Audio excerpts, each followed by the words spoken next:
ರಾತ್ರೋರಾತ್ರಿ ಬ್ಯಾಗ್ ಹಾಕೊಂಡು ನಾ ಹೊಟ್ವಿ ಕಾಲೇಜ್ಗೆ. ಹೇ ಸ್ಟಾಪ್ ಸ್ಟಾಪ್, ಕನ್ಫ್ಯೂಸ್ ಆದ್ರಾ? ಇಲ್ಲಿ ಬೆಳಗ್ಗೆ ಕೂಡ ರಾತ್ರಿ ಥರನೇ ಕಾಣಿಸುತ್ತೆ. ನಮಸ್ಕಾರ Karnataka, welcome back to my blog of day 2. ಇವತ್ತಿದ್ದು ನಮಗೆ ಫಸ್ಟ್ ಕ್ಲಾಸೇ ಪಬ್ಲಿಕ್ ಪ್ರಾಜೆಕ್ಟ್. ಈ ಕ್ಲಾಸಿಗೆ ತುಂಬ ಕುತೂಹಲದಿಂದ ಹೊರಟ್ವಿ, ಆದರೆ ಅಲ್ಲಿ ನಡೆದಿದ್ದೆ ಬೇರೆ. ಹೇ ಇವತ್ತು ಕ್ಲಾಸ್ ತುಂಬ ಇಂಟ್ರೆಸ್ಟಿಂಗ್ ಆಗಿತ್ತಲ್ವಾ?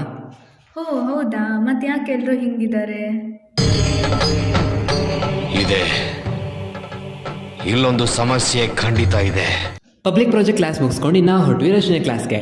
ರಷ್ಯನ್ ಕ್ಲಾಸಲ್ಲಿ ನಮ್ಮ ಪ್ರೊಫೆಸರ್ ಬಂದ್ಬಿಟ್ಟು ನಮಗೆ ಕೆಲವೊಂದು ರೈಮ್ಸ್ ಹೇಳ್ಕೊಟ್ಟು ಆನಂತರ ರಷ್ಯನಲ್ಲಿ ಕ್ಲಾಸಸ್ನ ಹೇಳ್ಕೊಟ್ರು. ರಷ್ಯನ್ ಕ್ಲಾಸ್ ಇಷ್ಟೇ. ರಷ್ಯನ್ ಕ್ಲಾಸ್ ಮುಗಿಸ್ಕೊಂಡು ನಾವು ನೆಕ್ಸ್ಟ್ ಕ್ಲಾಸೇ ಮೆಡಿಕಲ್ ಇನ್ಫಾರ್ಮ್ಯಾಟಿಕ್ಸ್. ಇಲ್ಲಿ ನಮಗೆ ಮೆಡಿಸಿನ್ ಬಗ್ಗೆ ಹೇಳ್ಕೊಡ್ತಾರೆ ಅಂತಂದರೆ, ಆದರೆ ಅವ್ರು ನಮಗೆ ಗಿಗಾಬೈಟ್ಸ್ ಮೆಗಾಬೈಟ್ಸ್ ಬಗ್ಗೆ ಹೇಳ್ಕೊಟ್ರು. ಈ ಕ್ಲಾಸ್ ಕೇಳಿ ಕ್ಯಾಲ್ಕುಲೇಟ್ ಮಾಡಿ ಬೋರ್ ಆಗಿತ್ತು ಅಂತ ಹೇಳ್ಬಿಟ್ಟು ನಾವಿಲ್ಲಿ ಕೂತಿರೋ ಮುಂದೆ ಇರೋ ಪೀಸಲ್ಲಿ ಸ್ವಲ್ಪ ಆಟ ಆಡಿದ್ವಿ. ಆಮೇಲೆ ಅಲ್ಲಾಗಿದೆ ಬೇರೆ. Tin tin tin tin tin emergency. ಅಯ್ಯೋ, ಏನಾಯ್ತು? ಇದು ಫೈರ್ ಅಲಾರ್ಮ್. ನಮ್ಮ ಟೀಚರ್ ಹೇಳಿದ್ರು ವಸ್ತುಗಳನ್ನೆಲ್ಲ ಇಲ್ಲೇ ಬಿಟ್ಟು ಹೊರಗೆ ಹೋಗೋದಕ್ಕೆ. ಇಲ್ಲಿ ಎಲ್ಲರೂ ಎಲ್ಲಿ ಬೆಂಕಿ ಹತ್ತಿದೆ ಅಂತ ಯೋಚನೆ ಮಾಡ್ತಿದ್ರೆ, ನಾವು ಮಾತ್ರ ನಮ್ಮ ವಸ್ತುಗಳ ಬಗ್ಗೆನೇ ಯೋಚನೆ ಮಾಡ್ತಿದ್ವಿ. ಅಲ್ಲಿ ಬಂದು ನೋಡಿದ್ರೆ ಜನಸಾಗರವೇ ಸೇರಿ.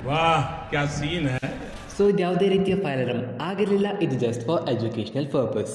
ಸೊ ನಾವು ಮೆಡಿಕಲ್ ಇನ್ಫಾರ್ಮೇಟಿಕ್ಸ್ನ ಕ್ಲಾಸ್ನ ಮುಗಿಸ್ಕೊಂಡು ನಾವು ಹೊರಟ್ವಿ ಡಾರ್ಮೆಟ್ರಿ ಕಡೆಗೆ. ಸೊ ಇವತ್ತಿಗೆ ಇಷ್ಟೇ, ಟಾಟಾ, ಬಾಯ್ ಬಾಯ್.